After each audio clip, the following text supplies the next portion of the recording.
Welcome to the Tech Story Podcast, a place where we interview founders and interesting people in tech growing successful businesses. Today, I'm very excited to welcome Peter Monteza on the show. Peter is the founder of MyARC, a company which allows creators to train their fans at scale. Peter, thank you for taking the time to be on the show. Would you like to share a bit of background about yourself and your company? Yeah, for sure. Well, thank you very much for having me. And yeah, MyARC is essentially a platform that enables fitness creators to train their fans at scale. So what we can do is that we can make generic workout plans customized to their fans' needs without any creator input.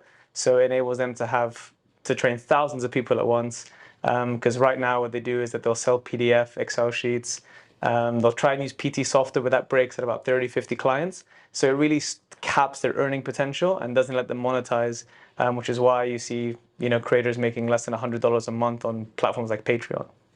And I guess, what got you into fitness and this app? I mean, are you a trainer yourself? What's the story? Yeah, so my story kind of goes back since when I was a kid. So I used to be obese as a kid. I suffered a lot with my physical and mental health from childhood obesity. And I went from obese to a national level athlete in the space of 2 years in cross country and athletics, which is a very crazy roller coaster in itself. But I found that fitness was like super expensive, generic. It was hard to get personalized training for myself. And I think that's the root of a lot of people's problems with fitness, is that it's expensive to get something that works for you. Because fitness isn't a generic one-size-fits-all type model. It really needs to be custom for you to get results. So it's always been my passion. I've always wanted to be in this space. It saved my life, so I've always wanted to be there. Fitness is a topic that I've sort of struggled with, where I am in and out of it. But having a PT has been a great way for me to Awesome. hold myself accountable and try and get shape, or at least know that I'm on track or not. But I guess, how does your app help people with like the accountability side of things? I understand it helps the creator scale maybe workout plans or nutrition plans, but does the app also hold people accountable? Yeah, so one thing that the app does that really helps users is that it starts to kind of calibrate to their ability. So a creator can, make a workout plan that will give you the rough guides, for example, like a strength plan of what rep range, which exercise and what structure to do. And then what the app can help do is show them where they start and start to progress them and add, incremental weight as your trainer would do in real life. Like he or she could push you, 2.5 kilos next week, 5 kilos. So similar here on the app, it can do that. And one thing that really helps our users is the community element of it. So every user, when they subscribe to the creator on the app, they have a private community chat between the creator and fans. So it's fan to fan and creator to fan interaction. And in that, there's a lot of accountability and help. So there's almost like a Strava-like social mechanic, and that's proven a lot. It's proven really helpful for engagement. Yeah, I can see how having a community sort of ensures that everyone's on the same plan. I mean, what tips would you suggest then for growing a community? Because you were telling me just before, you've got thousands of users. So how do you sort of get that engagement and grow it? Yeah, so I think we're at an advantage because we target the creator who already has like a good fan base, right? They've built a following. So we're kind of B2B to C. We acquire the creator. So distribution is kind of built within the product. But that doesn't mean that engagement of that community isn't super important. So things that really help is in the community, we have people, sharing their workouts. And the reason we make it really easy for them to share their kind of personalized dashboards and stuff like that is because it enables other people to see someone like them already working out, and that kind of gives them that external motivation to go and work out. And then they enter this feedback loop, which kind of goes like this: user sees other people working out, that motivates them. They go and work. They're more likely to work out. That's key action one. They then post and share their workout on the community. That's dopamine hit one. They get the validation, then they're motivated again to do it, the workout again, and the loop kind of continues. And then when they get shout outs from the creator and other people, and they start seeing real results, it kind of keeps them more and more engaged, because accountability is probably one of the hardest things in fitness, which is why retention is pretty low in this industry. Interesting. So I guess the key takeaway is you need to, make it easy for the community to share their progress or share, and then it sort of all trickles down from that. Yeah, like a thing that we see is something called like group chat anxiety, where like people are scared to send a message. So we kind of want to just eliminate that barrier. So at the end of a workout, we have loads. They have like 20, 30 auto-generated messages they can pick from that they literally can just tap and it shares straight to the community, and then people can engage with that. So it takes away that need to like, oh, what do I say? And then people are replying. So then they feel now a bit more safe in that community, and they're like, oh, I can actually speak, and they'll start posting. So we've seen hundreds of dashboards get posted every day. People are even making content on their own personal Instagrams and TikToks, which is pretty cool. It's really interesting. And I guess you mentioned hundreds of dashboards every day. So what sort of high level figures can you share about the company and its growth today? Yeah, so the just on the dashboards, that's kind of like we produce very personalized insights on people's performances, what muscle groups they're working, their reps, how their weight trajectory, how they're kind of lifting more and so forth and performing. In terms of the company itself, yeah, we went full time about 12 months ago when Techstars invested in us, and since then we've released both the creator app, the consumer app. We've been growing over 20% for the past 6 months monthly. And we've taken creators from minimum wage to 6 figures on the platform. That's really exciting. And I guess you're effectively offering a way for creators to stop doing what they're doing and become full-time creators. Yeah, so contrary to popular belief, even if you have like 400,000 followers, it doesn't mean you're making money. A lot of the time, they struggle to monetize, and they don't want to do sponsorship. The people want ownership, not sponsorship, because it dilutes their content. It's not value aligned. So they want to kind of like give their users what they want or their followers what they want, and we kind of facilitate that. And another interesting thing about your company is you're based here in London, but you mentioned the majority of your users are in the US, and you've got some team members over there. What's it like being part of a remote company? And then secondly, why are you not in the US? Yeah, no, that's a good question. I think on the first one, what's it like? I think it has its pros and its cons. The pros being that we can have someone in the US to take like calls of creators when it's like 3 a.m. here. That's obviously a bonus, and also to get talent from anywhere. I guess the drawbacks are not being in the same room. Like I see you guys' office here. It's pretty cool to be all together. I do think we will eventually maybe have something in America. It kind of really depends. Like the reason we see most of our users in America is because it kind of depends on the creator's audience profile and the demographics of where their audience is based. And it just happens to be that the ones that we did our kind of cohort with, they have most of their TikTok or Instagram audience in America. So yeah. So there's a potential that you might go to the US, but you don't know. Yeah, don't know yet. I think we'll just have to see. We need more data. Yeah, interesting, great. And since starting the company, or full time at least, 12 months ago, what's been your favorite moment so far? I guess, yeah. I mean, Techstars was definitely a nice moment because everybody, quit their jobs. My two other co-founders, Arhan and Nikhil, which was nice because I didn't have to do it by myself, and it's just a different feeling with them. But I would honestly say, seeing like our first creator hit like 6 figures on the platform was pretty impactful because she was living in a council flat a few months ago. She's a single mother. I grew up in a single mother household. I know how difficult it is, and when she got that much revenue sent straight to her, like I would just know as a kid how that would change the dynamic of that family life. And just seeing her flourish and also changing the lives of her community. We've seen some crazy before and afters, people dropping 80 pounds, feeling confident in their fitness, no gym anxiety. So I think that's a pretty good moment.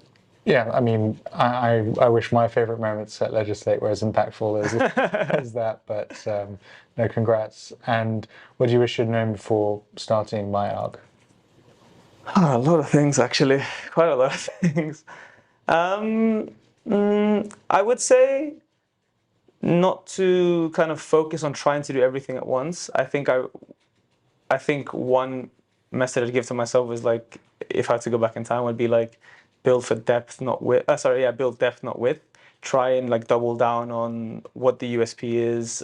One mistake that I remember we made earlier, because we were getting a few inbounds from creators that had big followings from different parts of the world, like Mexico, Brazil, and we were like really excited, like, yeah, let's take them. But our app doesn't really support Spanish, Portuguese, French, or anything Yeah. like that. And these then kind of delay the product roadmap, where like you're not accounting for internationalization. It's too early to do that.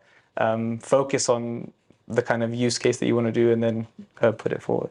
And I know that you said you've got a creator app and then a consumer app. So how do you sort of manage that in the context of focus? Yeah, so that's always, I guess that's it's a hard thing that we have to kind of balance. So the creator app, you can think of it as a SaaS tool for these creators to make their workout plans, have analytics as to what's selling well, which they can even align their content with. It's a very powerful tool for them to build workouts and make it live on a iOS and Android app, which is the consumer app, where their subscribers subscribe to for a monthly fee, have access to their workout plans, and it gets customized the more they train with performance data. And yeah, so like we had a lot of, I'd say, technical debt on the creator app that we have to kind of like just bite the bullet and stop a bit of development on the consumer app, even though that was going really well and consumers really loving it. So we're just going to have to clean that up and get that, because that will then impact the consumer app, because we can do more complex features that we want to do around auto calibration and so forth. Sounds like a challenging problem, but that at least you've got the growth and demand to sort of justify that. Because I think as a founder, when you are in the early days, you're tempted to build all sorts of things, and focus is really important. But at least in your case, you've got the demand, and it's almost like it's a nice problem to have. Yeah, I mean, it doesn't feel like that sometimes, but it's true. I think it's good validation. I think for certain users, there's product market fit, and I always think there's like a PMF barrier for different user profiles, and I think we've hit it for quite a few. And then there's a lot more that we can go and make the product better for. Great. And I guess in terms of these different user profiles, what was the vision for the next 3-5 years? So for us, we kind of want to be like the Spotify for fitness, and where like your workouts get customized to your preference, your ability, the equipment you have available. That's kind of where we want to go to it. We want to make it almost like a super app for fitness, where it connects with wearables, which adds to more of the personalization, so that users can have affordable fitness that's custom to them. So we want to make it scalable for creators and affordable for users. Yeah, I noticed you're wearing a Whoop, which yes, I'm also wearing, and I've recently discovered and enjoy a lot, I guess.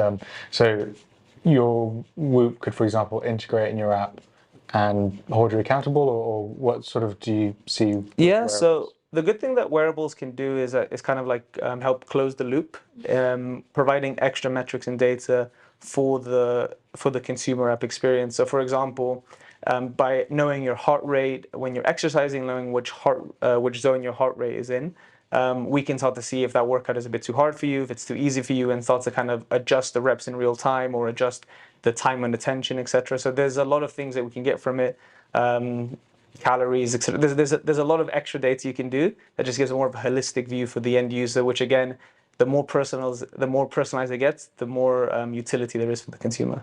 Really interesting. And I guess, as a busy founder, CEO with a team in multiple locations, I imagine you must come across contracts and legal documents. What are the key ones, and what sort of takes can you share for the audience? Yeah, I'm honestly, I think I suffer from that syndrome where like founders think, oh, I can do it myself. Honestly, no. Like you need actual legal advice, and sometimes legal advice is expensive, or it's just hard to kind of navigate. My ideal solution is just a bit of tech that can help put it together. Not much different from what you guys do. But yeah, for example, for some things like shareholder agreements, right now, 498 evaluations, because we have someone in America, so we want to get that fair share price value, so we can issue stocks legally, so the IRS don't come and cause mayhem. So yeah, there's quite a few documents that we've struggled with, or I've just wasted a bit too much time when I should have just got more legal counsel, I'd say. And I guess the key takeaway for founders is, even though legal is expensive, it's important. And at least, I was speaking to another founder about this the other day, ultimately, we've got tech debt, and we know that you can push the can down the line, but it does catch up with you.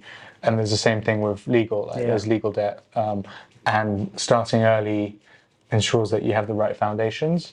But also, the difference between, I mean, in the same way tech debt can kill your product, legal can kill your business. So it's really important to get it right from day one. And I think, ultimately at Legislate, we don't provide legal advice, and we're not trying to provide legal advice, but we at least provide a framework where when you do start to create contracts for your employees, contractors, or even NDAs with partners or clients, at least you've got everything in one place. You can track the data, and you've got really solid foundations for your business. I think that's really important, like to have the visibility and just have it all in one place. It's almost like having, it's kind of like a data room, right? You want it to be super clear, and when you give it to investor, when they're doing due diligence, like you just want everything.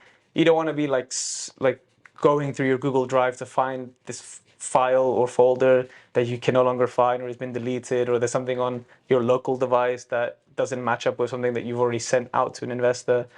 So having it in one place, I think, is important. And I also think, you might think the drive is organized and all of that, but even if it is, you can only search by name of the document. Yeah. So if you've called all your documents NDA or like whatever, it's a real challenge. And I guess that's, one of our USPs is you can actually filter your documents by the data as opposed to what the document's called. That's pretty sick. Yeah. Well, that's Legislate.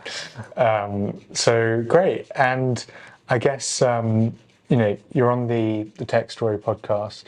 You're wearing a Whoop. Is that your favorite tech product, or? I just got this a few days ago. Oh, actually, really? It's still calibrating. Okay. So I'm a bit in two minds about it. Like I like the data insights, but I'm also like, when will I ever take this off?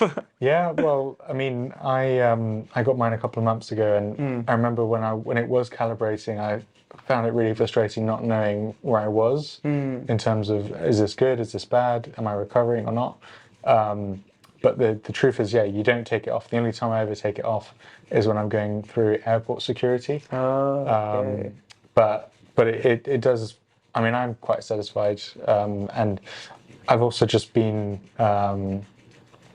abroad for 2 weeks, and the impact that had on my recovery is massive. And I've only just recovered now that I'm back. I've been back for a week. Wow. So I think from that perspective, it's been quite insightful. But aside from the Whoop, where you're not convinced yet, what was your favorite product? It's a tough one. You know what? This is gonna sound. This is probably gonna be the worst answer, but honestly, like I just love AirPods. Okay. In the sense that, like, like I always run, so like I used to run with like the wired ones, and they always get stuck or caught or whatever. But yeah, honestly, I just picked something very simple, very value add, just AirPods. Great answer. And closing question for any founders or prospective founders listening to the episode: what one piece of advice would you give them? Well, I mean, earlier I said kind of like really build depth, not width. I think that's really important because, as you said, focus is one of your biggest assets, is being able to prioritize correctly. I think aside from that would be just the team and the people around you, to make sure that you are working with people who are, equally as hungry, they're determined, they care about the vision, they're aligned, and they're not making excuses. I think that's really important, because you don't, one bad egg or anything like that, it can start to like spill over, and just kind of brings team morale down. Operations can start declining, and you might think like, oh, is the product wrong or anything like that? But really, it comes down to team and how well you guys execute. I like that saying where, like, I think it was a Netflix founder who said, don't say team, you want to be like a family, be more like a sports team. Yeah. I think that's a really good analogy, and I think it's important to kind of be honest with yourself and your teammates, to always be like, oh, are these the right people? Am I the right person? Do I really want this as well? So I would say, like, audit your team and let them audit you as well. Like, be open to feedback as well, and don't take it personally. Yeah, I mean, I think in startups, I mean, especially as a founder, it's very easy to take everything personally. But the reality is it's all about having that positive mindset, because there will be problems, challenges, and you need to overcome them. But I guess yeah, it makes perfect sense for a fitness company to view themselves as professional athletes. So Or we try. yeah, We'll great. try and keep to that adherence. Yeah, great. Well, thanks a lot for coming on the show, Peter, Thank you and very much. best of luck growing MyARC. Thank you very much, Great. boss. Thank you. Cheers.